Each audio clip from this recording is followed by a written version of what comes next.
اگر میں کالے جادو کی اگر بات کرتا ہوں، سحر اسود کی اگر میں بات کرتا ہوں، اور وہی جادو جو ہندوستان میں جادو کا آغاز ہوا تھا، تو ان جادو کی جو بنیاد تھی وہ تھی منتر، تنتر اور جنتر پر۔ منتر، تنتر اور جنتر بیسیکلی یہ ہے کیا اور اسے کیا کہتے ہیں؟ اگر میں منتر سے ہی اپنے پروگرام کا آغاز کرتا ہوں تو منتر کی دو اقسام ہیں۔ سب سے پہلے آپ کو یہ پتہ ہونا چاہیے کہ منتر ہم کہتے کسے ہیں، منتر ہوتا کیا ہے۔ منتر بیسیکلی کچھ اسم کو، کچھ ناموں کو، کچھ عبارت کو اپنے دنیاوی مقاصد کے لیے یا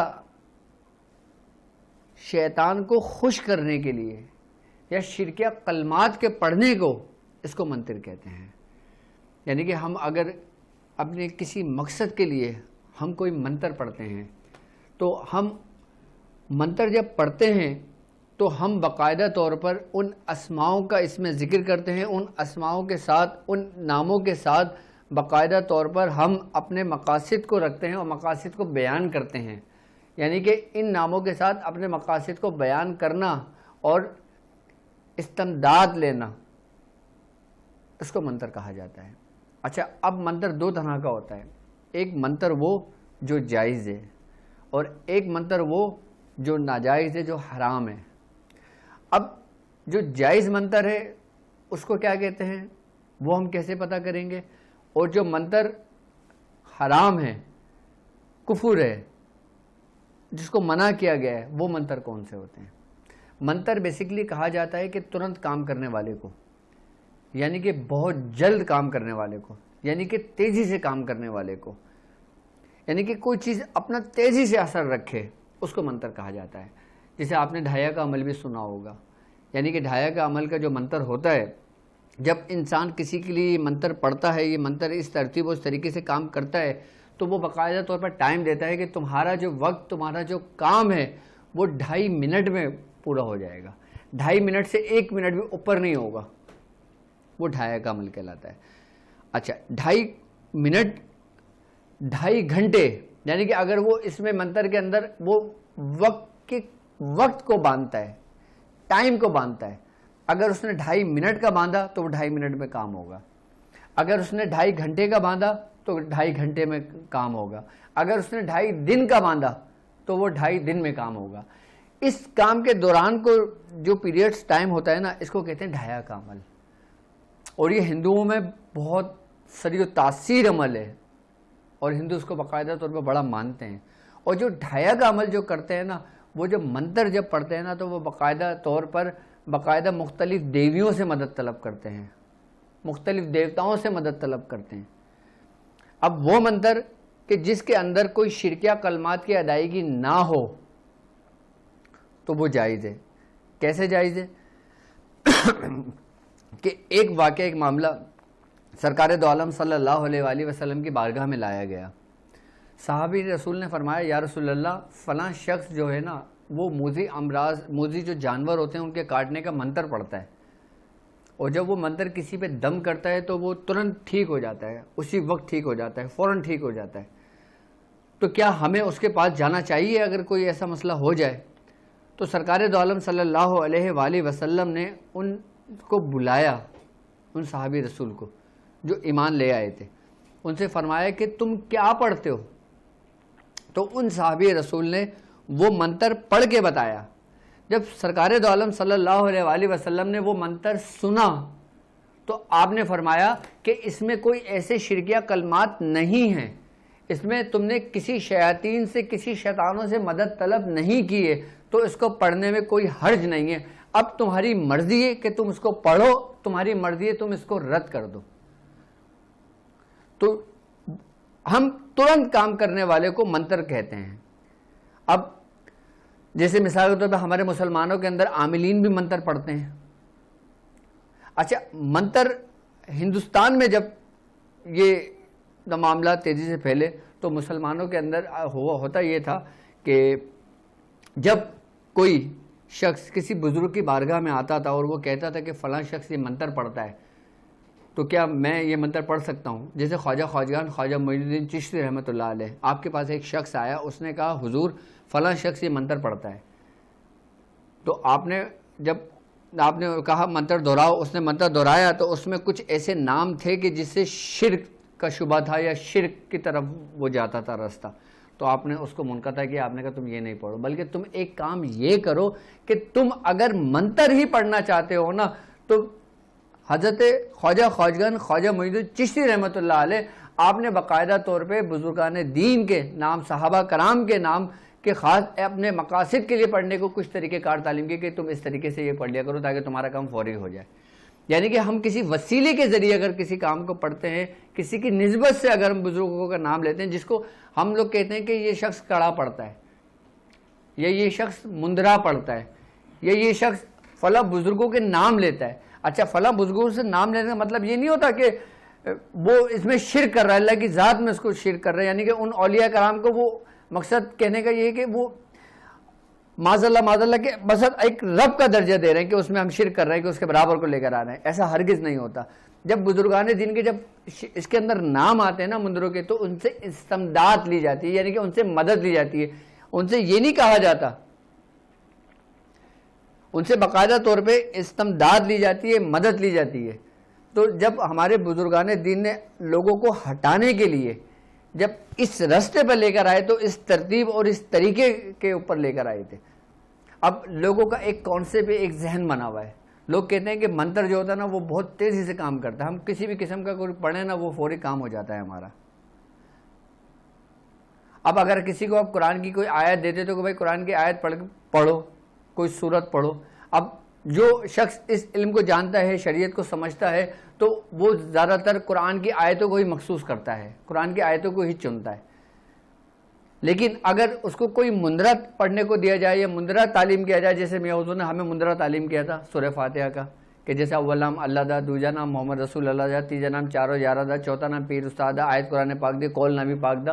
یہ بہت بڑا مندرہ ہے. یہ اس میں شروع تو اللہ ہی کے نام سے ہو رہا ہے نا، لیکن اس میں جب ترتیب سے چلا آ رہا ہے تو اللہ کے نام سے ہم نے شروع کیا، اللہ سے ہم نے مدد طلب کی ہے، اور اللہ سے مدد طلب کرنے کے بعد پھر ہم ان کے رسولوں کے وسیلے سے یہ چیز پڑھ رہے ہوتے ہیں، ایک ترتیب سے پڑھ رہے ہوتے ہیں ہم.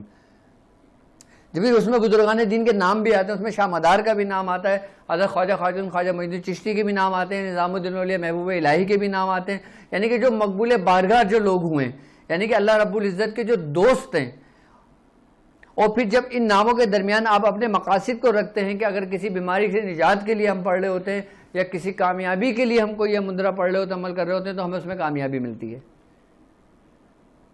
یہ جو مندرے ہوتے ہیں اور یہ جو کڑے ہوتے ہیں، اگر لوگ کہیں کہ یہ منتر ہے اور یہ اس میں کوئی شرکیہ کلمات نہیں ہے تو اس میں کوئی حرج نہیں ہے پڑھنے کا. لیکن وہ منتر کہ جس سے جادو کی ابتدا ہوئی، اچھا جادو کی ابتدا بھی منتر سے ہی ہوئی تھی،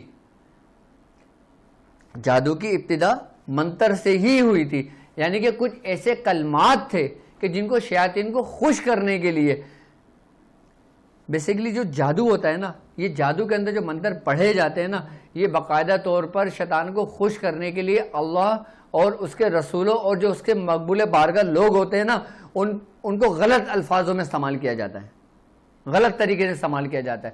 جب وہ غلط طریقے سے استعمال کرتے ہیں، وہ نام جادوگر جو ہوتے ہیں، جب وہ غلط طریقے سے نام استعمال کرتے ہیں تو شیطان خوش ہوتا ہے. جب شیطان خوش ہوتا ہے اس سے، جب شیطان خوش ہوتا ہے تو شیطان ان کا وقتی طور پہ معاون، ان کا مددگار بن جاتا ہے، ان کی وہ ہیلپ کرتا ہے. اور پھر جو اس کے ارد گرد شیاطین ہوتے ہیں، پھر شیطان ان کو باقاعدہ طور پہ حکم دیتا ہے کہ میں تمہیں اس شخص کی بات معمول کر رہا ہوں کہ جس نے یہ شرک کیا ہے، کہ جس سے میں خوش ہوا ہوں، کہ تم اس کے کام کیا کرو. یہاں سے اس کی جادو کی بنیاد کی ابتدا پڑی، جس کو ہم منتر کہتے ہیں. کیونکہ ہر لفظ اپنا اثر رکھتا ہے، ہر حرف کی ایک تاثیر ہے.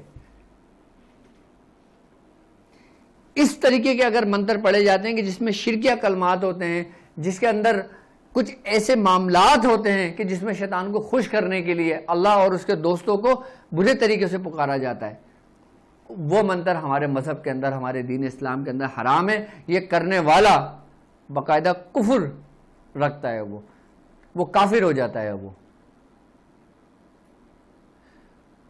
ہندوستان کے اندر منتر کی بڑی اہمیت ہے، اس میں ان کے پنڈتوں نے بڑی بڑی محنتیں کری ہیں اس کے اوپر.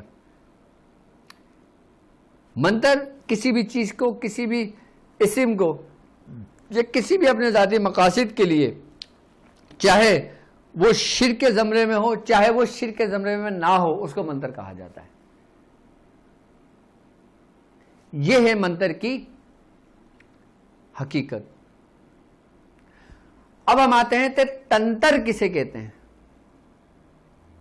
اچھا، جب کوئی شخص جادوگروں کی صحبت اختیار کرتا ہے اور جب وہ منتر سیکھ کر، منتر پڑھ کر، اس پہ محنت کر کے، اس سے جو استدراجی جو قوتیں ہوتی ہیں نا، اس کے استعمال کا نام باقاعدہ طور پہ تنتر دیا گیا ہے. یعنی کہ تنتر کسے کہتے ہیں کہ اب ہم مسلمان اگر کسی منتر کے اوپر ریاضت کرتے ہیں جو جائز ہے، یا قرآن کی آیت پہ اگر ہم ریاضت کرتے ہیں، ہم کسی سورت کی ہم ریاضت کرتے ہیں، اگر اس میں ہمیں فائدہ ہوتا ہے، ہمیں فیض ملتا ہے، تو ہم اس کو کہتے ہیں کہ یہ ہمارے اندر کی روحانی قوتیں ہیں. ہم اپنے اندر کی روحانی قوتوں کو جگاتے ہیں.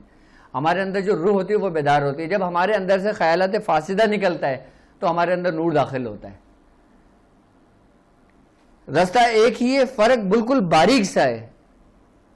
بالکل باریک سا فرق کیا ہے کہ ایک کفر کی طرف لے جاتا ہے اور ایک آپ کو حق کی طرف لے جاتا ہے. یعنی کہ حق اور باطل دونوں ساتھ ساتھ چلتے ہیں، اندھیرا اور اجالا دونوں ساتھ ساتھ چلتے ہیں.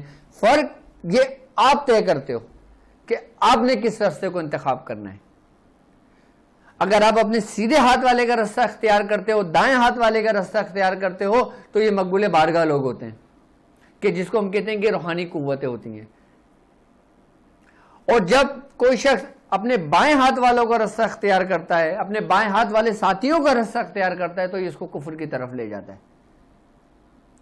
اچھا، تنتر کے اندر جو نا کچھ جو اس کی اپنی، اب جیسے مثال کے طور پہ ایک جادوگر ہے. اب جادوگر کسی منتر کے اوپر محنت کرتا ہے، اس کے اوپر ریاض کرتا ہے کہ جب اس کو استدراجی قوتیں حاصل ہوتی ہیں، جب اس کو استدراجی قوتیں حاصل ہوتی ہیں، اس کو وہ قوتیں حاصل ہوتی ہیں جو اس کے نفس کی قوتیں ہوتی ہیں، جو اس کا دماغ اس کو پیغام دے رہا ہوتا ہے. پھر وہ اس کے ذریعے کی جب وہ کسی جڑی بوٹیوں کا استعمال کرتا ہے. اچھا، تنتر کے اندر باقاعدہ طور پہ جڑی بوٹیوں کا بڑا گہرا تعلق ہے. اس کا بھی صحیح استعمال اور اس کا بھی غلط استعمال. اگر اس کا صحیح استعمال کی اگر ہم بات کریں گے تو ہم اس کو بخورات کی طرف لے جاتے ہیں، کیونکہ روحانیت میں بھی بخورات کا ایک بڑا کردار ہے، بڑی اہمیت ہے خوشبوؤں کی. اور اگر انہی بخورات کا اگر ہم غلط طریقے سے استعمال کرتے ہیں، اور اس کے استعمال کرنے والے کو تنتر کہا جاتا ہے، جسے ہم کہتے ہیں کہ یہ تانترک ہے. جو تانترک ہوتے ہیں نا، وہ زیادہ تر سب سے پہلے اپنا ابتدائی وقت جو ہوتا ہے وہ جنگلوں میں، ویرانوں میں، پہاڑوں میں، ان جگہوں پہ گزارتے ہیں. آپ یہ دیکھیں کسی کی بھی اگر تعلیم و تربیت کی جاتی ہے تو اس کو پہلے دنیا سے کنارہ کشی اختیار کر لینے کا حکم دیا جاتا ہے کہ وہ دنیا سے کنارہ کشی اختیار کر لیتے ہیں. یہ وہی راستہ چل رہا ہے. فرق ایک باریک سا ہے، ایک حق کا اور ایک باطل کا ہے. میں دونوں فرق آپ کو بتا رہا ہوں، دونوں کے بارے میں آپ کو میں سمجھا رہا ہوں. کہ اب مثال کے طور پہ جیسے ایک تانترک ہے، وہ منتر کے ذریعے ایک ریاض پہ بیٹھا ہوا ہے.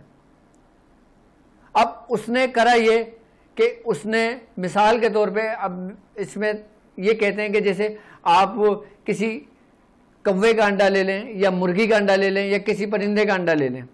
اب وہ یہ کہتے ہیں کہ انڈا لے لیں، انڈا لینے کے بعد آپ نے بھلاواں ایک بوٹی آتی ہے، ایک مطلب جڑی بوٹی ہی ہے بھلاواں، ایک آپ نے اس کا آئل کشید کر لینا ہے، یعنی کہ اس کا تیل نکال لینا ہے آپ نے. اب آپ نے سرکہ، بھلاواں اور نوشادر، ان تینوں کو ملا کے ایک محلول تیار کر لیں، یعنی کہ ایک لیکوڈ تیار کر لیں.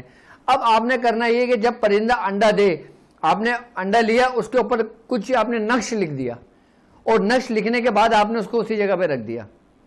اب جب اس میں سے بچہ پیدا ہوگا نا, تو وہ نقش جو آپ نے انڈے کی جھلی پہ انڈے کے اوپر لکھا ہوگا, وہ اس کے پروں کے اوپر لکھا ہوا آ جائے گا. اس کو کہتے ہیں, اس فعل, اس عمل کو کہتے ہیں تنتر. کیا کہتے ہیں اس کو؟ تنتر. یعنی کہ اس فعل کو جو یہ کیا ہے, یعنی کہ کیونکہ یہ چیزیں تاثیر رکھتی ہیں, جڑی بوٹیاں اپنی تاثیر رکھتی ہیں, مشک, عنبر, زعفران اپنے اندر تاثیر رکھتی ہیں, لیکن اس کا استعمال کرنے کے اوپر ڈیپینڈ کرتا ہے کہ آپ نے اس کا استعمال حق کے لیے کیا ہے یا اس کا استعمال باطل کے لیے کیا ہے. اگر آپ اسی کا استعمال حق کے لیے کرتے ہیں, لوگوں کے کام کے لیے, لوگوں کے علاج و معالجے کے لیے, لوگوں کی بھلائی کے لیے, تو یہ سیدھے رستے پہ چلا جاتا ہے, آپ دائیں ہاتھ والے ساتھیوں میں مل جاتے ہیں. اور اگر آپ اس کا استعمال شعبدے بازی کے لیے کرتے ہیں, شعبدے بازی کے اندر جو جن چیزوں کا استعمال کیا جاتا ہے نا, جن طریقہ کار کا استعمال کیا جاتا ہے, اس کو تنتر کہتے ہیں. وہ بھی باطل کی طرف لے جاتا ہے, وہ اپنے آپ کے بائیں ہاتھ والے ساتھی ہوتے ہیں. اچھا, جب تک آپ کا منتر کامیاب نہیں ہوتا, آپ کے اندر تنتر جیسی خاصیتیں پیدا نہیں ہوتی. جب تنتر جیسی خاصیتیں آپ کے اندر پیدا ہو جاتی ہیں, استدراجی قوت آپ کے اندر بڑھ جاتی ہے, پیدا ہو جاتی ہے, پھر جب آپ اس سے کام لیتے ہیں, اس سے مدد لیتے ہیں, اگر آپ بائیں ہاتھ والوں میں سے ہیں تو آپ یقیناً شیاطین سے مدد لیں گے, اپنے نفس سے مدد لیں گے, جو آپ کو گمراہی کا راستہ دے گا, گمراہی کا راہ دکھائے گا آپ کو. پھر جب انسان اپنی انہی قوتوں سے مدد لیتا ہے کہ جسے ہم کہتے ہیں کہ یہ ہپنوٹائزم کرتا ہے, جسے کہتے ہیں مسمرزم کرتا ہے, جسے کہتے ہیں ہم یہ آئی کانٹیکٹ کے ذریعے جادو کر دیتا ہے, یہ سب جادو ہی کی اقسام ہے, لیکن فرق صرف ایک باریک سی لکیر کا ہے. آپ کو سمجھانے کا مقصد یہ ہے کہ حق اور باطل دونوں ساتھ ساتھ چل رہے ہیں. جب انسان باطل کا راستہ اختیار کرتا ہے تو پھر وہ انہی قوتوں کا استعمال کر کے, پھر جب وہ لوگوں کے کام کرتا ہے, شیطان کو خوش کرتا ہے, اور پھر کہتے ہیں کہ پھر وہ وقت دیتا ہے کہ جیسے یہ کام 2.5 منٹ میں ہو جائے گا, 2.5 گھنٹے میں ہو جائے گا, 2.5 دن میں ہو جائے گا, جس کو ہم کہتے ہیں کہ ترنت کام کرنے والا. میں سمجھتا ہوں کہ تنتر کی حقیقت بھی آپ کو سمجھ آ گئی ہوگی کہ تنتر کہتے کسے ہیں. تنتر بیسیکلی اپنے اندر کی جو استدراجی جو قوتیں ہوتے ہیں, اگر ہم بائیں ہاتھ والوں کے ساتھ ہیں تو یہ اس کو تنتر کہتے ہیں, اور اگر ہم دائیں والے ہاتھوں کے ساتھی ہیں, ہم سیدھے ہاتھ والوں کی طرف ہیں, ہم حق کی طرف ہیں, تو ہم اس کو کہتے ہیں کہ یہ روحانی سیر, یعنی کہ روحانی سفر. فرق ایک باریک سی لکیر کا ہے, راستہ سیدھا چل رہا ہے, طے آپ نے کرنا ہوتا ہے. اللہ رب العزت نے آپ کو عقل دی ہے, عقل سلیم عطا کی ہے, آپ کو شعور دیا ہے, آپ کو نیکی اور بدی کا پتہ ہے, آپ کو حق اور باطل کا پتہ ہے. اس رستے میں, جس رستے کی میں آپ سے بات کر رہا ہوں, اگر بائیں ہاتھ والوں میں سے تو اس کو تنتر کہتے ہیں, یعنی کہ ترنت کام کرنے والے کے ساتھ ساتھ آپ نے نباتاتیات کا استعمال کیا, آپ نے معدنیات کا استعمال کیا, آپ نے پتھروں کا استعمال کیا. جس طریقے سے ہم نباتات کا استعمال کرتے ہیں, اسی طریقے سے مدنیات کا بھی استعمال ہوتا ہے. اس طریقے سے پھر دوسری چیزوں کا بھی استعمال ہوتا ہے. اب جس طرح کا اگر میں بات کرتا ہوں کہ علم کیمیا, ہیمیا, سیمیا اور ریمیا, اگر ان علوم کو ظاہر کیا جائے, یہ مخفی علوم ہے, ان کو جانا جائے, اگر الٹے ہاتھ والے اس رستے کو جانیں گے تو وہ اس کو تنتر کہیں گے, جس کو تانترک کہتے ہیں. آپ نے دیکھا ہوگا تانترک جگہ جگہ جاتے ہیں, کوئی کیمیا گر ہوتا ہے, کوئی کچھ ہوتا ہے, کوئی کچھ ہوتا ہے, کوئی کچھ ہوتا ہے.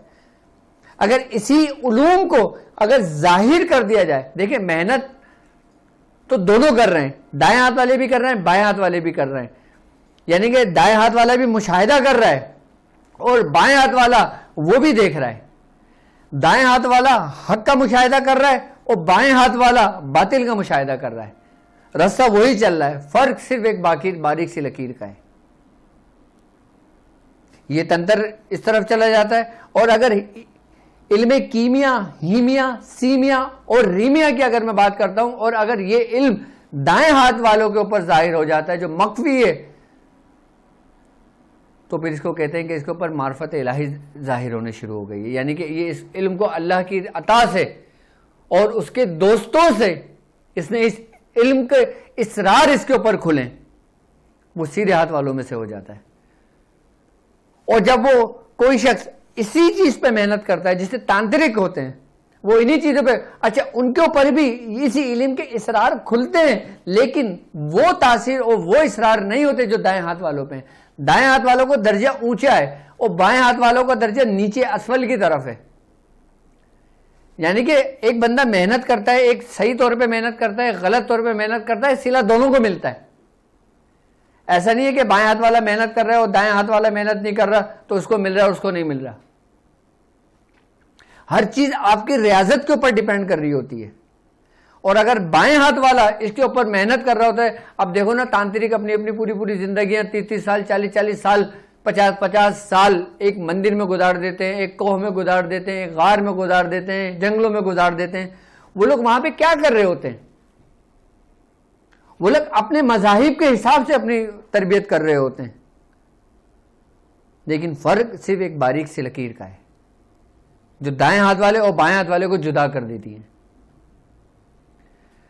یعنی کہ اللہ رب العزت نے تمہیں سیدھا راستہ دکھا دیا ہے اور تمہیں حکم دے دیا کہ تم سیدھے راستے پر چلو، لیکن جب سیدھے راستے پہ چلو گے تو اس میں ایک باریک سا فرق جو شیطان کھڑا ہوا ہے کہ اگر تم اللہ کے دوستوں کے ساتھ چلتے ہو، آپ اس راستے پہ چلتے ہو جس راستے پہ اس نے نعمتوں سے نوازا ہوتا ہے، کہ جس نے اپنی نعمتیں تمام کی ہوتی ہیں، کہ جس نے جن لوگوں کے اوپر نعمتیں عطا کی ہوتی ہیں، اگر تم ان لوگوں کے ساتھ چل رہے ہوتے ہو، ہاتھ میں ہاتھ ڈال کر ایک لشکر کی صورت میں چل رہے ہوتے ہو، تو یہی جو لشکر کے جو بزرگان دین ہوتے ہیں نا، یہ تمہیں پھر اس راستے سے گمراہ نہیں ہونے دیتے، یعنی کہ تمہیں بائیں ہاتھ والوں میں جانے نہیں دیتے۔ یہی توجہ، یہی رہبری ہوتی ہے بزرگان دین کی، جو اس کو یہاں سے نکال کے یہاں سے لے آتے ہیں۔ اچھا اللہ رب العزت خود کہہ رہا ہے کہ اللہ الولی الذین آمنوا یخرجوا من ظلمات الی النور، اور اللہ کے دوست وہ ہیں جو اندھیرے سے نکال کے روشنی میں لے آتے ہیں۔ اب دیکھو راستہ وہی ہے، فرق ایک باریک سی لکیر کا ہے، ایک طرف روشنی ایک طرف اندھیرا ہے۔ اللہ کے دوست کون ہیں؟ کہ جو اندھیرے سے نکال کے روشنی میں لے آتے ہیں۔ اور پھر دوسری آیت میں آگے کیا کہہ رہا ہے؟ اور شیطان کے دوست وہ ہیں جو روشنی سے نکال کے اندھیرے میں لے جاتے ہیں۔ یعنی کہ جب سیدھے راستے پہ چل رہے ہیں نا آپ، اب اس جب سیدھے راستے پہ چل رہے ہیں تو دونوں ایکٹیو ہیں۔ اولیاء کرام بھی ایکٹیو ہیں، جس کا اللہ ذکر کر رہا ہے کہ اللہ کے دوست وہ ہیں جو اندھیرے سے نکال کے روشنی میں لے آتے ہیں۔ یعنی کہ آپ چل رہے ہیں، آپ کا قدم بائیں والوں کی طرف بڑھا، آپ کا جھکاؤ بائیں ہاتھ والوں کی طرف ہوا، اللہ کے دوست نے اس کو پکڑ کے آپ کو اپنے سیدھے راستے پہ لیا ہے۔ یہ ہوتا ہے مرشد کا درجہ، یہ ہوتا ہے مرشد کی اہمیت، یہ ہوتی ہے استاد کی اہمیت، یہ ہوتا ہے مرشد کا کام کہ تمہیں گمراہی سے روکتا ہے۔ یہی راستہ ہے جس کے بارے میں قرآن کہہ رہا ہے کہ جو حق کا راستہ جو سیدھا سیدھا چل رہا ہے، اور جو روشنی سے نکال کے اندھیرے میں لے جاتے ہیں، یہ وہی انہی تانترکوں کا کام ہوتا ہے جو شیطان کے پیروکاروں میں سے ہوتے ہیں۔ یہ شروع میں تو اپنے لوگوں کی بڑی مدد کرتے ہیں، بڑے معاون ہوتے ہیں، بڑے مخلص ہوتے ہیں، لیکن ایک بات یاد رکھیے گا کہ جو باطل کا راستہ ہوتا ہے نا، وہاں پہ یہ کلیہ ہے کہ جب شاگرد اپنے جادوگر کی انتہا کو پہنچتا ہے نا، تو وہ سب سے پہلے اپنے استاد پہ وار کر کے اس کو مارتا ہے اور اس کی سیٹ پہ جا کے بیٹھتا ہے۔ یعنی کہ باطل کے راستے کے اندر جب وہ اپنے عروج، اپنی انتہا کو پہنچے گا، جس طریقے سے بچھو ہوتا ہے نا، کہ جب بچھو کی خاصیت فطرت یہ ہے نا کہ جب وہ پیدا ہوتا ہے تو اپنی ماں کا پیٹ پھاڑ کے پیدا ہوتا ہے، اس کی ماں مر جاتی ہے۔ بچھو کی مثال بالکل ہی باطل لوگوں کے لیے دی گئی ہے کہ جب اس کے اوپر استدراجی قوتیں ظاہر ہونے لگتی ہیں، جب اس کے اوپر شیطانی قوتوں کا غلبہ ہوتا ہے، وہ اسی طرح جس طرح سے بچھو نے اپنی ماں کا پیٹ پھاڑ کے باہر نکلا تھا، اسی ترتیب اور اسی طریقے سے وہ اپنے گرو کا پیٹ پھاڑ کے نکلتا ہے۔ یہ کلیہ ہے۔ لیکن ہمارے مسلمانوں میں ایسا ہرگز نہیں ہوتا، روحانیت کی دنیا میں ایسا ہرگز نہیں ہوتا۔ روحانیت کی دنیا میں اگر کوئی شخص اس راستے پہ چل رہا ہوتا ہے، اس کے دل میں اپنے شیخ، اپنے استاد کی محبت ہوتی ہے، تو وہ بھی چلنے والوں میں سے آخری مسافر ہوتا ہے جو اس کا دامن اور اس کا ہاتھ پکڑا ہوا ہوتا ہے، تو وہ بھی کامیابی کی طرف لے جاتا ہے۔ استاد پیر و مرشد کی توجہ، پیر و مرشد کی نظر 24 گھنٹے اپنے مرید پر رہتی ہے، اس کی روحانیت اس کی نگہبانی کرتی ہے۔ آپ کیا سمجھتے ہیں کہ اگر آپ کے پیر و مرشد نے آپ کو کوئی سبق دے دیا تو وہ اس سے غافل ہو گیا؟ خالی اس نے آپ کو اجازت دے دی، بس اجازت دے دی، باقی اس کا کام ختم ہو گیا؟ اجازت دینے کے بعد تو پیر و مرشد کا کام شروع ہوتا ہے، عمل دینے کے بعد تو پیر و مرشد کا کام شروع ہوتا ہے۔ جب پیر و مرشد اپنے شاگردوں کو، اپنے مریدوں کو جب کوئی عمل کرنے کی اجازت دیتے ہیں نا، تو اجازت دینے سے مطلب یہی ہوتا ہے کہ وہ اپنی روحانیت کو منتقل کرتے ہیں اسی اجازت کے ذریعے، کہ جس کو نور کہا گیا ہے، جو اس کی رہنمائی کرتی ہے۔ شیخ اپنے مرید سے ایک لمحے کے لیے غافل نہیں ہوتا، مرید چاہے غافل ہو جائے، شیخ نہیں ہوتا۔ اور مرید اگر اس راستے سے بھٹک بھی جاتا ہے نا تو شیخ اس کو ڈھیل دیتا ہے، اس کو مہلت دیتا ہے، لیکن اس کو گمراہ نہیں ہونے دیتا۔ یہ شیخ کا کمال ہوتا ہے، یہ مرشد کا کمال ہوتا ہے۔ یعنی کہ مرید تھوڑا سا اپنے راستے سے نکل جاتا ہے، ہٹ جاتا ہے، تو شیخ اس کو ڈھیل دیتا ہے تھوڑی سی، اس پہ سختی نہیں کرتا، اس کو چھوڑ نہیں دیتا، اس کو بیچ بھور میں تنہا نہیں چھوڑتا۔ کیوں؟ کیونکہ شیخ نے بھی اور مرید نے بھی، دونوں نے ایک دوسرے کے ہاتھ میں ہاتھ دیا ہوا ہوتا ہے، اور جب دونوں ایک دوسرے کے ہاتھ میں ہاتھ دیتے ہیں تو دونوں ضامن اور اللہ اس کا گواہ ہوتا ہے۔ تو شیخ اس بیعت کا، اس ہاتھ کا آپ نے زبان سے اقرار کرتے ہو، آپ اپنے قلب سے اقرار کرتے ہو، تو وہ اس کو تنہا نہیں چھوڑتا۔ اور پھر جب وقت گزر جاتا ہے، مہلت ختم ہونے والی ہوتی ہے، تو شیخ وہی مرشد اس مرید کو جو اس کے رستے سے ہٹتا ہے اس کو سینے سے لگا لیتا ہے، اس کو گمراہی سے بچا لیتا ہے۔ لیکن تانترکیوں میں ایسا نہیں ہوتا، باطل میں ایسا نہیں ہوتا، کیونکہ وہ رستہ ہی ایک بالکل الگ ہے، وہ معاملہ ہی بالکل ایک الگ ہے۔ میں سمجھتا ہوں منتر اور تنتر آپ کو سمجھ آ گئی ہوگی کہ منتر اور تنتر کی حقیقت اور حیثیت کیا ہے، فرق صرف ایک باریک سی لکیر کا ہے۔ اب ہم بات کرتے ہیں جنتر کی۔ جنتر کیا ہے؟ جنتر کسے کہتے ہیں؟ اسی راستے پہ جو بائیں ہاتھ والے لوگ ہیں کہ جب استدراجی قوتوں کو حاصل کر لیتے ہیں، جب استدراجی قوتوں کو حاصل کرنے کے بعد پھر وہ جب کوئی طلسم لکھتے ہیں یا جب کوئی ایسے اسم لکھتے ہیں کہ جن کے معنی ان کو نہیں پتا ہوتے، اور جب ان طلسم کے ذریعے لکھتے ہیں، باقاعدہ نقش نگاری کرتے ہیں، تعویذ جسے کہتے ہیں لکھتے ہیں، نقش جسے کہتے ہیں لکھتے ہیں، جو شرکیہ کلمات پہ مبنی ہوتا ہے، اس کو یہ لوگ جنتر کہتے ہیں۔ اچھا، جو ہم کہتے ہیں نا کہ طلسماتی اثر رکھتا ہے، طلسماتی اثر ہر وہ حرف رکھتا ہے، ہر وہ نمبر رکھتا ہے، ہر زبان میں طلسمات ہیں۔ اچھا، اب جب طلسماتی جو حروف ہوتے ہیں، طلسماتی جو عبارتیں ہوتی ہیں، آپ نے دیکھا ہوگا اکثر طلسمات کے اندر کچھ عبارتیں ایسی ہوتی ہیں کہ جس مثال کے طور پہ کسی میں لکیر کھینچی ہوئی ہے، کسی نے یہ ہا کر دیا ہے، کسی نے تو کر دیا ہے، کسی نے کچھ کر دیا، اور کسی میں اسٹار بنے ہوتے ہیں۔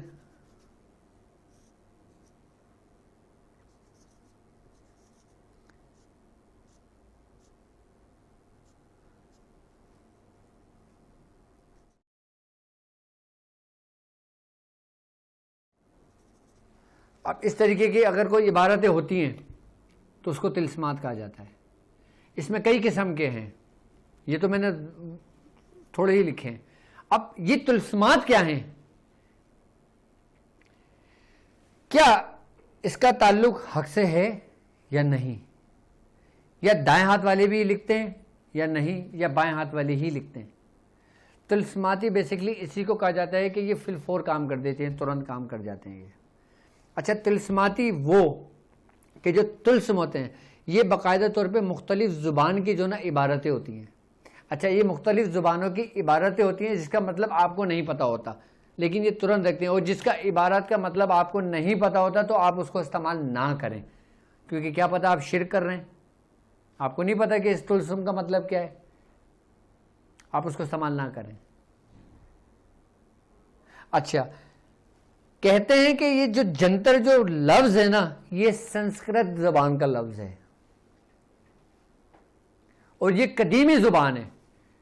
قدیمی زبانوں کے اندر بیسکلی جو نا لکیریں کھینچی ہوتی تھی، کچھ عبارتیں ہوتی تھیں کہ جس کا مطلب یہ ہوتا تھا کہ یہ سیدھا راستہ ہے، یہ غلط راستہ ہے، یہ اس کے معنی یہ بنتے ہیں، اس کے معنی یہ بنتے ہیں. کوئی چھوٹی لکیر، کوئی بڑی لکیر، کوئی اس سے بڑی لکیر، اور کچھ میں نقطے ہوتے ہیں جیسے علم رمل بھی تھا.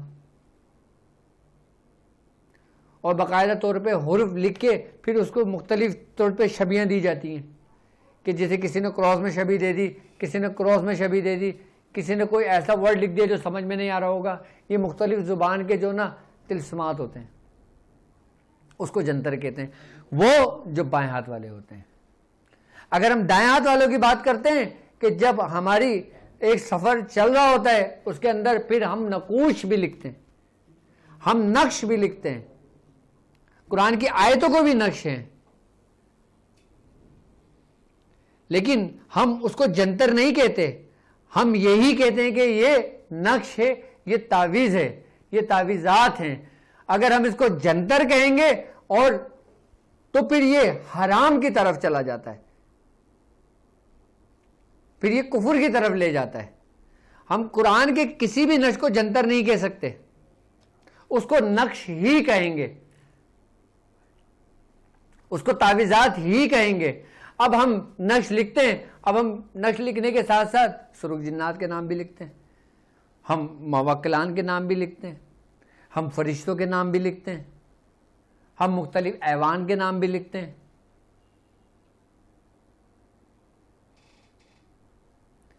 یعنی کہ راستہ سیدھا ہے، فرق صرف ایک باریک سی ایک لکیر کا ہے جو تمیز کرتی ہے کہ حق سیدھے ہاتھ والے لوگ ہیں اور باطل بائیں ہاتھ والے لوگ ہیں.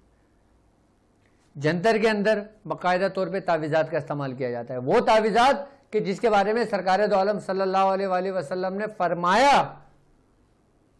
اور اس کو حرام قرار دیا گیا اور کہا گیا کہ جادو کرنے والے ہم میں سے نہیں، کہ جادو کرنے اور کرانے والے دونوں جہنمی ہیں.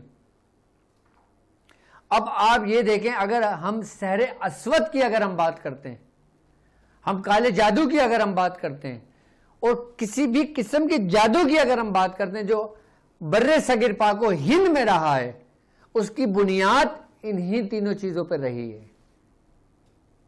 کس پہ؟ منتر، تنتر اور جنتر. جنتر آخر میں اس ہی لیے رکھا گیا ہے کہ کیونکہ یہ استدراجی قوتیں، یہ کہتے ہیں کہ استدراجی قوتوں کو باقاعدہ طور پہ انہوں نے اس کو اس پہ اتنی ریاضت کری کہ اس کو عملی طور پر اس کو ظاہر کر دیا، یعنی کہ اس کو حاضر کر دیا. ایک انسان اپنی روحانی قوتوں کو حاضر کرتا ہے، ایک انسان اسی ترتیب اسی طریقے کے ساتھ اگر کوئی تانترک ہے، اگر وہی اپنے ہمزاد کو جگاتا ہے یا وہی اپنی استدراجی قوتوں کو حاضر کرتا ہے تو اس فعل، اس عمل کو، اور وہی جو پھر مختلف نام لکھ کے باقاعدہ طور پہ کسی کو نقصان پہنچانے کے لیے کر دیتا ہے، تو اس عمل کو ہم جنتر کہتے ہیں. میں سمجھتا ہوں جنتر بھی آپ لوگوں کے سمجھ میں آ گیا ہوگا کہ جنتر بیسکلی کہا کسے جاتا ہے. انہی طلسمات کا استعمال کو ہم جنتر کہتے ہیں. لیکن راستہ وہی سیدھا ہے. جو دائیں ہاتھ والے لوگ ہیں وہ کامیاب لوگ ہیں، اور جو بائیں ہاتھ والے لوگ ہیں وہ پھر ناکام لوگ ہیں، باطل لوگ ہیں. اس راستے میں، اس سفر میں آپ کو آپ کے استاد، آپ کے پیر و مرشد، اس کی توجہ، اس کی رہبری آپ کے آخری سانس تک ضرور رہتی ہے. اور جب اس سفر میں اگر کسی کے شیخ اس سے جدا ہو جاتے ہیں اس دنیا فانی سے پردہ کر جاتے ہیں تو جو ان کی روحانیت ہوتی ہے نا، جو آپ کو اجازت دی ہوئی ہوتی ہے، جو آپ پڑھ رہے ہوتے ہیں، پھر ان کی جو روحانیت ہوتی ہے نا، پھر وہ باقاعدہ طور پہ آپ کی رہبری کر رہی ہوتی ہے. پھر انہی کے جو تصرفات ہوتے ہیں نا، وہ آپ کے معاملات کو لے کے چل رہے ہوتے ہیں، پھر وہی آپ کے رہنما رہتے ہیں. رہنما ایک ہی رہتا ہے، رہبری ہمیشہ اسی کے پاس رہتی ہے. مرشد ظاہر میں ہو یا غائب میں ہو، وہ آپ کی رہبری کرتی ہے. فرق آپ کی محبت اور آپ کی یقین کا ہے. اگر ہمارے اندر یہ یقین ہو کہ ہمارا شیخ ہم پہ ہموس نظر رکھتا ہے، ہماری رہنمائی کرتا ہے، تو اس کے اوپر توجہ اور رہنمائی مستقل رہتی ہے اور اس کو وہ فیل کرتا ہے. اب فیل کیسے کرے گا؟ کہ اس کے اندر جو روحانیت جو پیدا ہوتی ہے، اس کے اندر جو ایک حرارت، ایک حدت پیدا ہوتی ہے، پھر وہ نیکی کے کاموں کی طرف آ جاتا ہے، پھر وہ بھلائی کی طرف آ جاتا ہے، پھر وہ لوگوں کو نیکی کی دعوت دیتا ہے، پھر وہ لوگوں کے لیے اچھائی کرتا ہے، پھر وہ لوگوں کی خلق خدمت کرتا ہے، پھر وہ اپنے بزرگوں کی رسی کو مضبوطی سے تھام لیتا ہے. پھر یہی سلسلے جو بزرگان دین نے جس کی بنیادیں رکھی تھی، جو آج تک قائم و دائم، اور یہ سلاسل جو بزرگان دین کے خانوادے ہیں، یہ قیامت تک چلتے رہیں گے. اب یہ قیامت تک جو سلسلے چل رہے ہیں، یہ کیا ہے؟ یہ انہی بزرگوں کا تو فیض ہے، یہ انہی بزرگوں کی تو رہبری ہے، یہ انہی رہنماؤں کی تو زیر سرپرستی ہے جو تمام سلاسل چل رہے ہیں، اور تمام سلاسل، تمام خانوادوں میں فیض چل رہا ہے. ہر شخص کو فیض اس کی نیت اور اس کے یقین کے مطابق ملتا ہے. آپ کو جتنا کامل یقین اپنے شیخ پر ہوگا نا، آپ کو اتنا ہی فیض ملے گا.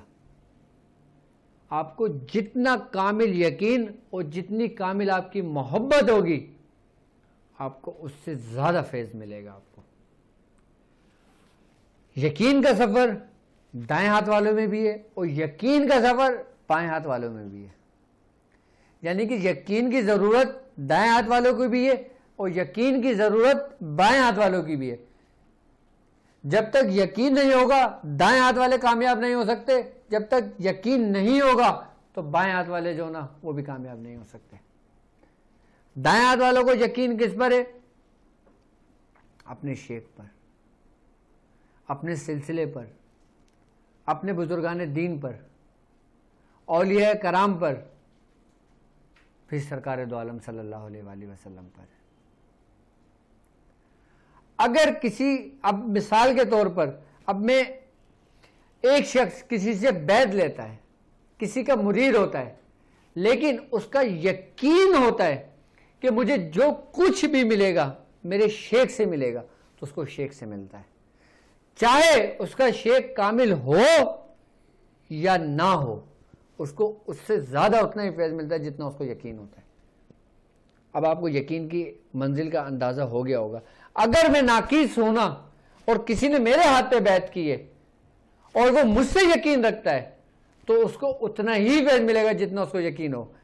یعنی کہ اس میں میرے ناقص ہونے کی یا میرے کامل ہونے کی یا میرے اکمل ہونے کی کوئی ضرورت نہیں ہے.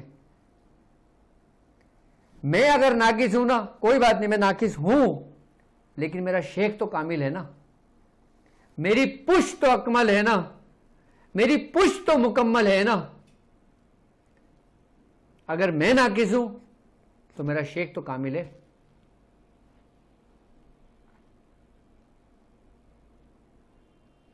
تو یہ یقین جو ہوتا ہے نا، یہ ایسا یقین ہوتا ہے کہ یہ آپ کو مرنے کے بعد بھی آپ کے کام آتا ہے، آپ کا دامن نہیں چھوڑتا. یقین ایک ایسی چیز ہے جو ہر چیز ختم کر دی جاتی ہے آپ کے مرنے کے بعد، اور یہ چیز ختم نہیں ہوتا. پوچھو کیوں؟ کیونکہ یہ یقین ہی آپ کا ایمان ہے. کیونکہ ایمان ہمیشہ رہنے والا ہے، باقی دنیا میں ہر چیز ختم ہو جانے والی ہے، ایمان ہی رہنے والا ہے بس. اور یہ ایمان ہی ہے جو آپ کے قبر میں بھی آپ کے ساتھ ہوگا، حشر میں بھی آپ کے ساتھ ہوگا، جنت میں بھی آپ کے ساتھ ہوگا. یہ یقین ہی تو ہے نا. اب اللہ ہے، یہ آپ کا یقین ہے، یہ میرا یقین ہے. اب کس کا کتنا یقین ہے وہ اپنا تجزیہ کر لے. کون کتنا گناہوں سے دور ہے اپنا تجزیہ کر لے. تم اللہ کی نگاہ سے تو دور نہیں ہو نا، وہ تو تمہیں ہم عوض دیکھ رہا ہے. اب کئی جگہوں پہ لکھا ہوتا ہے خبردار کیمرے کی آنکھ آپ کو دیکھ رہی ہے، آپ بالکل اپنے کپڑے وپڑے ہر چیز صحیح کر لیتے ہیں، اپنے ہر چیز صحیح کر لیتے ہیں، بالکل لے جاتے ہیں. اگر کوئی چیز اٹھانا بھی ہوتا ہے نا تو آپ ڈرتے ہوئے اٹھاتے ہیں، کیونکہ آپ کو یہ یقین ہوتا ہے کہ کیمرہ لگا ہوا ہے. اب آپ کو یقین کیا ہے کہ کیمرہ لگا ہوا ہے، آپ دیکھ بھال کے ہر چیز ترتیب و طریقے سے اپنا کام معاملات دیکھ رہے ہوتے ہیں. آپ جب کیمرے کی آنکھ میں ہوتے ہیں نا تو آپ کوئی ایسا گناہ بھی نہیں کرتے کہ جس میں آپ کے لیے رسوائی کا باعث ہو. ہے حقیقت یا نہیں کہ جس جگہ کیمرہ لگا ہوتا ہے آپ محتاط ہو جاتے ہو، آپ فوراً اپنے آپ کو درست کر لیتے ہو. جو ہمارا اصل چہرہ ہوتا ہے پھر وہ چہرہ پیچھے ہو جاتا ہے، پھر جو دوسرا چہرہ ہوتا ہے وہ ہمارے سامنے آ جاتا ہے کہ جب ہم کیمرے کے سامنے ہوتے ہیں. ہمیں یہ لگتا ہے کہ کیمرے کی آنکھ ہمیں دیکھ رہی ہے، یعنی کہ کیمرے کے پیچھے ہزاروں کی تعداد میں، لاکھوں کی تعداد میں لوگ ہمیں دیکھ رہے ہیں. ہم کوئی گناہ نہیں کر سکتے کیمرے کے سامنے. ہم اچھی باتیں کریں گے سب کچھ، ہم بری بات نہیں کر سکتے، ہم کوئی ایسے الفاظ کی ادائیگی نہیں کر سکتے جس سے لوگ بولیں، صرف اس بات پہ کہ ہمارا یقین ہے کہ کیمرہ لگا ہوا ہے.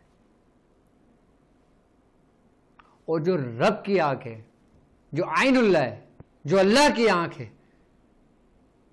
جب آپ کیمرے سے اپنا آپ کو تھوڑا سا ہٹائیں گے نا، اصل آنکھ وہ ہے، اصل کیمرہ وہ ہے جو آپ کے چلنا پھرنا اٹھنا بیٹھنا، آپ کے ہر عمل ہر فعل سب کچھ ایک کتاب میں محفوظ کر رہے ہیں. اس نے باقاعدہ فرشتوں کی ڈیوٹی لگائی ہوئی ہے کہ انسان جو بولتا ہے نا ملائکہ وہ بھی لکھ لیتے ہیں. اور ہم جو بولتے ہیں، ہماری جو آواز ہے، آج کی میڈیکل، آج کی بڑے بڑے سائنسدان اس یہ ریسرچ کرتے ہیں کہ انسان جو کچھ بولتا ہے نا وہ دنیا میں ہی اس کی آوازیں رہتی ہیں، ختم نہیں ہوتی، وہ خلا میں چلی جاتی ہیں. یعنی کہ کوئی چیز ختم نہیں ہوتی. آپ کو صرف میں یقین کا سمجھا رہا ہوں کہ یقین ہماری زندگی کے لیے کتنا اہم اور کتنا ضروری ہے. جس دن ہمارے اندر یہ یقین پیدا ہو جائے گا نا، میں یہ بات کہتا ہوں کہ آپ بالکل سیدھے راستے پر آ جائیں گے. جس دن آپ نے یہ دیکھ لیا نا کہ میں یقین، اگر آپ کو اپنا تجزیہ کرنا ہے نا کہ آپ یقین کی کس منزل پر ہیں اس وقت، آپ تجزیہ کر لیں اپنا جو فارمولہ میں نے آپ کو بتایا ہے. جو لوگ ڈیلی اپنا تجزیہ کر رہے ہوتے ہیں وہ اپنی اصلاح کر رہے ہوتے ہیں کہ آج میں نے کیا معاملات دیکھے، آج میرے ساتھ کیا معاملات سرزد ہوئے، آج میں اگر باہر گئے تو میرے ساتھ کیا روٹین، کیا معاملات رہے. پھر وہ دن بھر کا جب وہ بستر پہ اپنے لیٹتا ہے اپنا پورا تجزیہ کرے. اب پتہ چل جائے گا کہ آپ یقین کی کس سیڑھی پر ہیں، کس منزل پر ہیں، کس راستے پر ہیں. آپ کو سب پتہ چل جائے گا. یہی تو یقین ہے.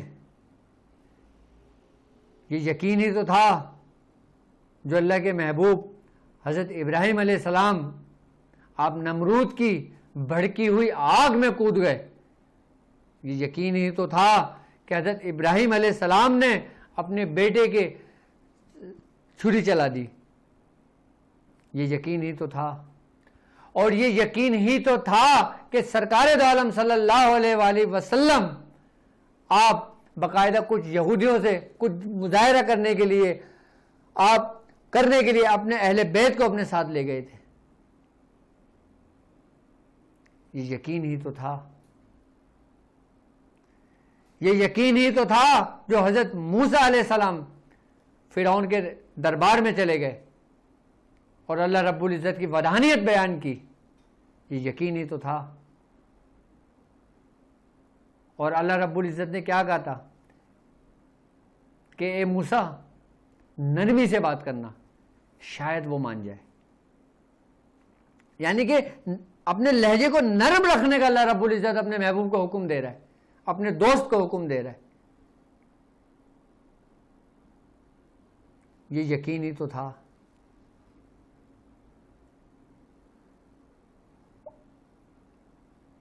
یہ یقین ہی تو ہے کہ ہمیں اپنے مرشد پہ یقین کامل ہے. جس دن یہ یقین آپ کے اندر پیدا ہو گیا نا، آپ اپنی کامیابی کی منزل کی طرف چڑھ